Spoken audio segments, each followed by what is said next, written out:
kind of a question that I had throughout it is like, okay, how can I and other preachers, how can we preach this way and show these connections like without being like, for lack of a better word, without being weird, without being speculative, without being just, up there linking all these things together in a way that is kind of like unconvincing or even distracting to the listeners.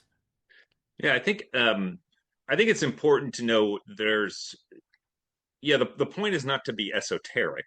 Mm. So the point is never to sort of go into it saying, I'm going to try to make as many connections as possible. I think that once you begin to read scripture this way, I think that a lot of those connections will make themselves apparent to you pretty easily. Um, but then you're always asking yourself, related to Augustine's rule of thumb, how is this fostering love of God and neighbor?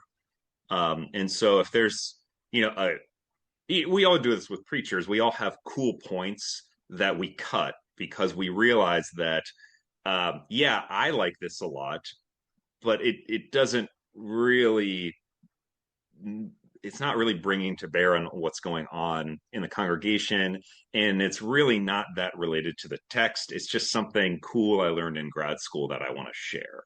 Yeah, um, yeah. and so there are plenty of times when you're reading these things like, oh, this is a really cool idea, and I see this connection here, and I know maybe Gregor of Nyssa made this connection before, but the reality is that is this really fostering love of God and neighbor um, through the text and through to the people in the pews? And if not, then it kind of gets left on the cutting floor. Um, so I think that's a pretty good rule of thumb to begin with.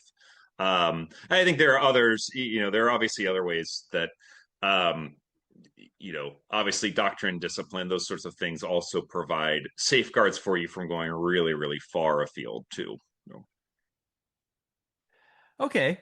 Uh, and so yeah, we want to love God well and love our neighbor well. So yeah, we want to be like helpful to the congregation. That's how we love our neighbor.